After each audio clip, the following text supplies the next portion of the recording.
बिल्कुल, मुझे लगता है कि आपने जो एक तारीख बताई थी कि चिराग पासवान इस तारीख तक फैसला कर लेंगे, 10 तारीख तक आपने कहा था, इसीलिए ये चिराग पासवान के साथ मीटिंग हो गई है बीजेपी की और उसके बाद ये सीटों का फॉर्मूला निकाला गया कि ठीक है आपको 4 सीटें देंगी। और जो आपने कहा कि चिराग ने एक कुर्बानी दी है, उसको आप मास्टर स्ट्रोक बता रहे हैं उनका, कि नीतीश कुमार से जो उनका 36 का आंकड़ा आप लगातार बता रहे थे रहा है, और नीतीश कुमार जब वापस लौटे एनडीए के साथ तो किस तरीके से चिराग का पक्ष कमजोर होता चला गया, तो उस पक्ष को मजबूत करने के लिए उन्होंने ये कदम उठाया है। आपको क्या लगता है, नीतीश कुमार को इस खबर के बारे में जानकारी तो पहुंची गई होगी, वो इसको किस तरीके से लेंगे? क्योंकि चाचा भी नजरें टिकाए बैठे हैं नीतीश कुमार पर, पारसनाथ, और चिराग ने दांव खेल दिया है, तो नीतीश कुमार का क्या आपको लगता है कि आगे रोल रहेगा? देखिए सौरभ, एक बात आपको बता दूं, और ये कोई मैं नई बात बताने नहीं जा रहा हूं। राजनीति में समय, काल, परिस्थिति, ये तीनों बहुत महत्वपूर्ण चीजें होती है।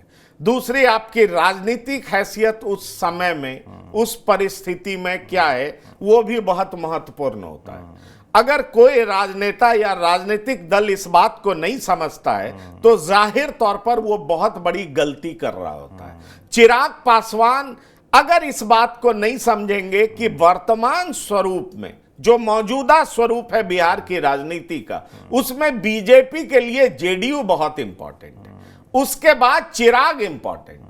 इसलिए अगर इस बात को चिराग नहीं समझेंगे तो बहुत बड़ी गलती करेंगे। मुझे लगता है कि ओवर द इयर्स, आपने कुछ पिछले कुछ सालों में आप देखेंगे तो चिराग भी मैच्योर्ड हुए हैं बतौर पॉलिटिशियन। सड़क पर उन्होंने संघर्ष किया, इसलिए उस संघर्ष से उन्होंने बहुत कुछ सीखा है। अभी चिराग की असली लड़ाई एलजेपी को पूरे तरीके से अपने गिरफ्त में करना है, क्योंकि चिराग की लड़ाई एलजेपी के भीतर ही हो रही है। जो पशुपतिनाथ पारस हैं वो नीतीश कुमार के कंधे पे रख करके बंदूक चला रहे हैं, उनके सहारे अपनी राजनीति साधना चाह रहे हैं, और वो एलजेपी में मर्ज करना नहीं चाह रहे हैं। वो चिराग को नेता नहीं मानना चाह रहे हैं, क्योंकि पशुपतिनाथ पारस का भी परिवार है। वो भी चाहते हैं कि एक पार्टी अपने परिवार को सौंपे, जैसे रामविलास पासवान ने अपनी विरासत चिराग पासवान को सौंपी।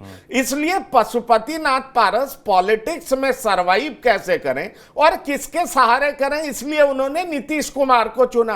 अब चिराग पासवान चूंकि इस बात को समझ रहे हैं कि जब से नीतीश आए हैं एनडीए में, नीतीश का तवज्जो हमसे कहीं ज्यादा है, क्योंकि उनकी राजनीतिक हैसियत हमसे कहीं ज्यादा जी, अभी भी आज के टाइम में, और ऐसा बीजेपी मान रही है जी। इसलिए हमें जो जेडीयू के साथ वो खटास भरा रिश्ता है, हमें वो आइस ब्रेक करना चाहिए। हमें जो खाई है उसको दूर करना चाहिए। इसलिए चिराग पासवान ने वहां पर हिट किया है जहां पर नीतीश कुमार के बेहद करीबी सिपह सलार का इंटरेस्ट। वैसे तो चिराग का हक बनता है जमुई पर, क्योंकि जमुई से वो सांसद हैं, लेकिन चिराग लड़ना हाजीपुर से चाहते हैं, क्योंकि अपनी पिता की विरासत को संभालना चाहते हैं। और जैसे ही वो हाजीपुर से लड़ेंगे तो एक बड़ा मैसेज जाएगा कि दिवंगत रामविलास पासवान के पुत्र हाजीपुर से लड़ने आ गए हैं, हाजीपुर संभालने आ गए हैं, हाजीपुर की जनता को रिप्रेजेंट करने आ गए हैं, और एक बड़ा मैसेज जाएगा, बड़ा पैगाम जाएगा।